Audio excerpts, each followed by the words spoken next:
এই মুহূৰ্তত ৰাজ্যৰ লাখ লাখ মেট্ৰিক পৰীক্ষা দিয়া ছাত্ৰ ছাত্ৰীৰ বাবে আহি পৰিছে ডাঙৰ খবৰ। ইতিমধ্যে অসমৰ শিক্ষামন্ত্ৰী ডক্টৰ ৰণোজ পেগুৱে কৈছে যে 10 এপ্ৰিলত মেট্ৰিক পৰীক্ষাৰ ফলাফল দিয়া হ'ব। সঁচাকৈ 10 এপ্ৰিলত মেট্ৰিক পৰীক্ষাৰ ফলাফল দিবনে?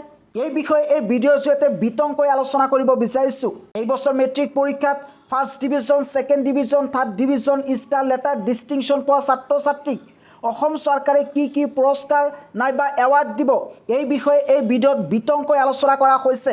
তোমালোকে যদি এতিয়ালৈকে চোৱা নাই, এতিয়াই চাই লোৱা, লিংক এইটো ভিডিঅ'ৰ ডিছক্ৰিপশ্যনত দিয়া আছে। এইখিনিতে এটা গুড নিউজ দিব বিচাৰিছোঁ, আৰু এই গুড নিউজটো লৈ আহিছে একমাত্ৰ দাক্ষিণী একাডেমীয়ে। যিসকল ছাত্ৰ ছাত্ৰীয়ে এই বছৰ মেট্ৰিক পৰীক্ষাত ফেইল কৰিব নাইবা মেট্ৰিক পৰীক্ষাত একেবাৰে কম নম্বৰ পাব, তেওঁলোকে এই দাক্ষিণী একাডেমীত এডমিশ্যন লৈ অপেন বৰ্ডৰ জৰিয়তে এইটো বছৰতে আকৌ ক্লাছ 10ৰ পৰীক্ষাটো দিব পাৰিব, আৰু এইটো বছৰতেই ক্লাছ 11ত এডমিশ্যন ল'ব পাৰিব। যদি তোমালোকে সঁচাকৈ ভাল এটা নম্বৰ লৈ ক্লাছ 10 উত্তীৰ্ণ হৈ এইটো বছৰতে ক্লাছ 11ত এডমিশ্যন ল'ব বিচৰা, তেতিয়াহ'লে এতিয়াই স্ক্ৰীণত দিয়া নম্বৰত যোগাযোগ কৰি দাক্ষিণী একাডেমীত এডমিশ্যন লোৱা। এই মেট্ৰিক পৰীক্ষাৰ ফলাফল তোমালোকে কেনেকৈ একেবাৰে সহজ পদ্ধতিত সকলোতকৈ আগত চেক কৰিব পাৰিবা, ইয়াৰ কাৰণে তোমালোকে এটা মোবাইল এপ ইনষ্টল কৰিব লাগিব। প্লে ষ্ট'ৰত ভিজিট কৰিবা, ইয়াতে চাৰ্চ কৰিবা আছাম বোৰ্ড ৰিজাল্ট 2026। চাৰ্চ কৰাৰ পিছত এনেকুৱা ধৰণৰ ইণ্টাৰফেচ দেখিবলৈ পাবা। এই যিটো এপ আছে, তোমালোকে কেৱল মাত্ৰ এইটো এপৰ জৰিয়তে সকলোতকৈ আগত ফলাফল চেক কৰিব পাৰিবা। প্ৰথমতে এই এপটো ইনষ্টল কৰিবা। ইয়াতে তলফালে 5টা ষ্টাৰ চিন দেখিবলৈ পাবা।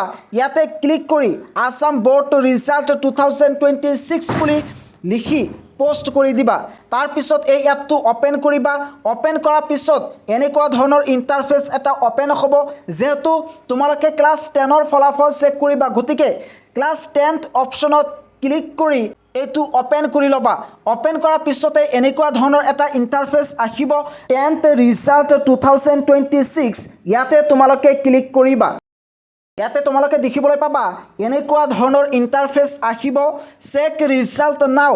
ইয়াতে ক্লিক কৰিলে ৰোল নাম্বাৰ এইবোৰ বহুৱাৰ এটা অপশ্যন আহিব, আৰু সেইটো বহুৱাই মাত্ৰ এটা ক্লিক কৰি তোমালোকে তোমালোকৰ ৰিজাল্ট চেক কৰিব পাৰিবা, আৰু এই ৰিজাল্ট মোবাইলত ডাউনলোড কৰিব পাৰিবা। যিহেতু অসমৰ শিক্ষামন্ত্ৰী ডক্টৰ ৰণোজ পেগুৱে কৈছে যে ইতিমধ্যে ক্লাছ 10ৰ ৰিজাল্ট ৰেডি হৈছে, আৰু 10 এপ্ৰিলত এই ফলাফল দিয়া হ'ব। যিহেতু অসমৰ শিক্ষামন্ত্ৰীগৰাকীয়ে কৈছে, গতিকে কাইলৈ অৰ্থাৎ 10 এপ্ৰিলত তোমালোকে তোমালোকৰ ফলাফল চেক কৰিব পাৰিবা।